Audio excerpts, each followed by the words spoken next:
The Stroud Water Navigation is the first link in a canal network joining the Severn and the Thames. It rises from the Gloucester Sharpness Canal in the Severn Vale and finishes at Stroud in the Cotswold Valleys, where it links to the Thames and Severn Canal. Originally opened in 1779, the navigation's main trade was bringing coal to the busy mill town of Stroud. By the mid-20th century, its only commercial role was to service the local gasworks, bringing in coal and taking away the tar byproducts. In 1951, the final barge delivered its cargo, taking some 6 days to traverse the badly silted canal. The waterway was officially abandoned in 1954. Without use, it fell into disrepair and was even partially infilled.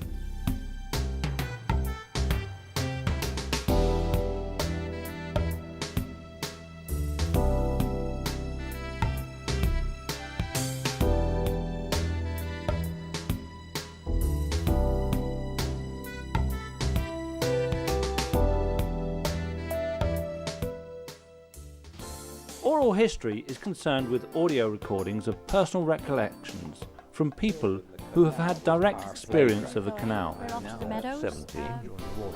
No, I was coming down One from of the warriors. happened to us to barges come down used to here. canal stretch here. Building.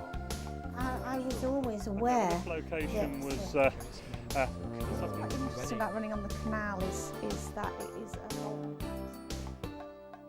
The bargees who work the boats may no longer be with us, but many people have childhood memories of helping them through the locks.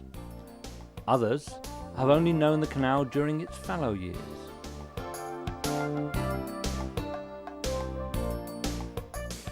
Maybe walking to work in Stroud along the tranquil corridor of overgrown towpath and infilled sections. Ever since the canal was first opened, it has been undergoing change. Here we capture the memories of people, young and old, on the cusp of a new phase in the history of the waterway, restoration.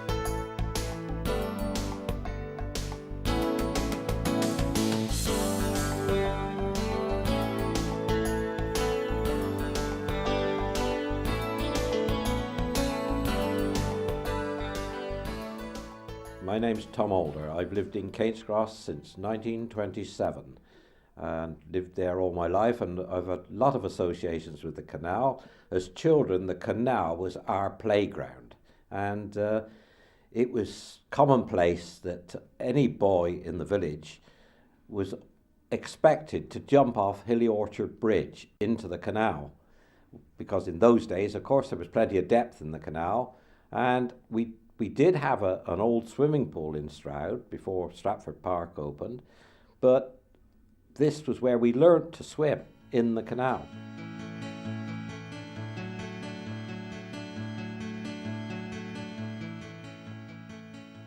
Mum used to say, "Where are you going?" "We're off to the meadows. Got some jam jars and some string.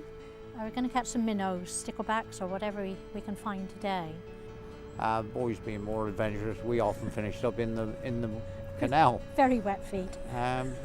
Girls, the way they dressed in those days, there were no jeans or anything like that. They were always in dresses, and they couldn't get into the water and get anything wet and dirty like we did.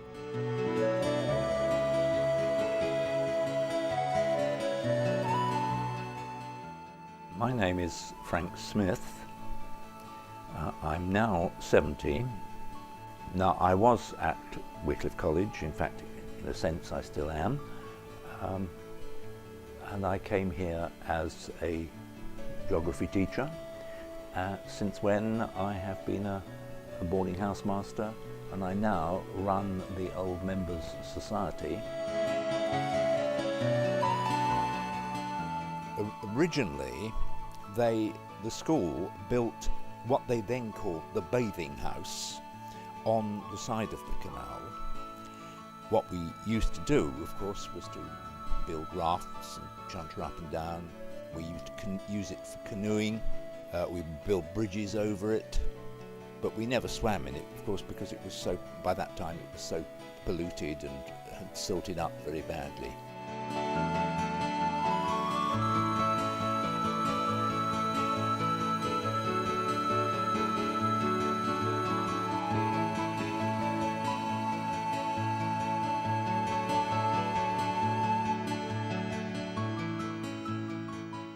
I'm Sid King.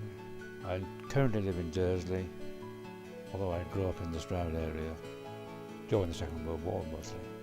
My first memories go back to almost wherever my first memories were, because it's always been there in my lifetime. We used to walk alongside it. Early days, Sunday evening walks invariably took us along the canal to my father's parents. On the wharf, during the war years, there was a British restaurant. Coming down from Cambridge Cross School, we were allowed to come down 3 days a week, and we could have a lunch for, I think the main course was 5p and the pudding was 3p.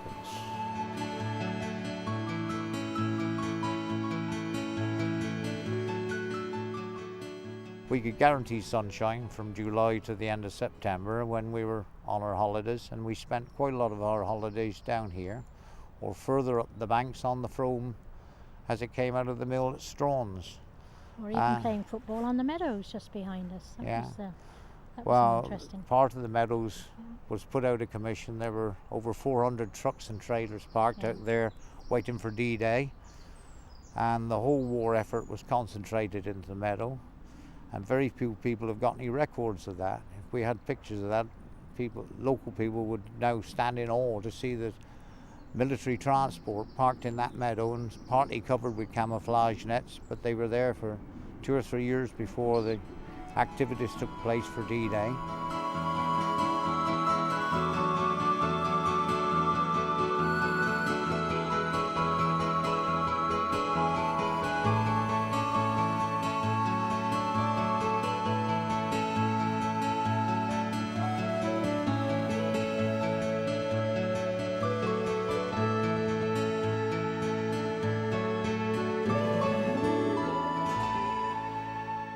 This is Bridgend Nurseries at Stonehouse, where I was born in 1933.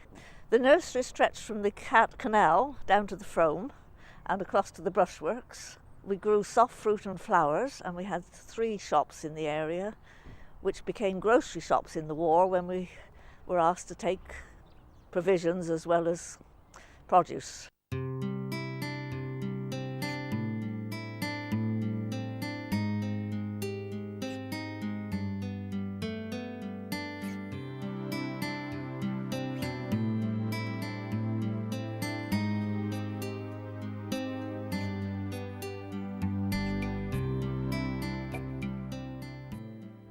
This is the canal bridge which links Stonehouse to Bridgend. It was locally known as the Humpback Bridge because it was a really steep pull, and immediately over was the railway. So coal would come either by barge or by rail and be unloaded to the wharf master's house, which is on my right, and then transferred to the local hauliers and the local factories like the brushworks on the left.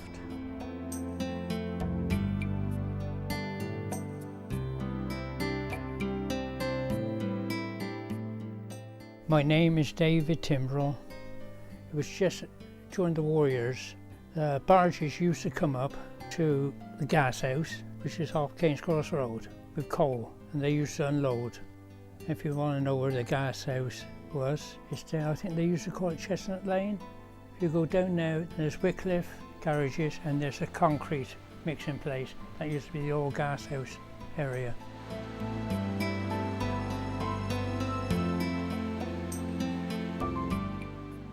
The main traffic that we saw in the late years and into the 40s were the boats going to the gasworks.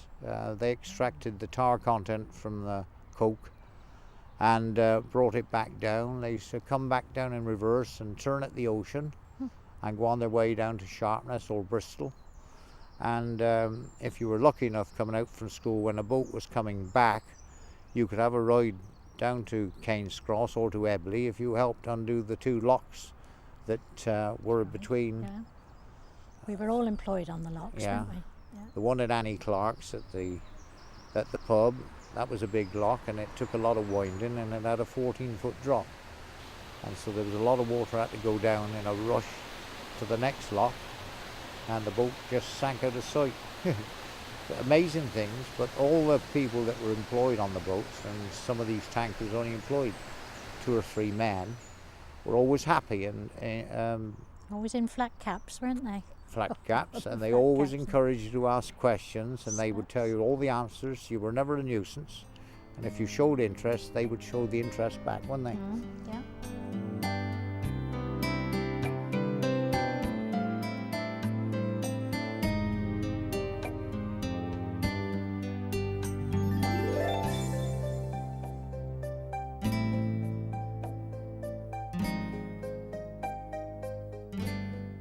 The local landmark was the Ship Inn on the corner of the A417 between Eastington and Stroud. I used to walk over this hill to catch the bus to high school, threepence a bus ride to Stroud.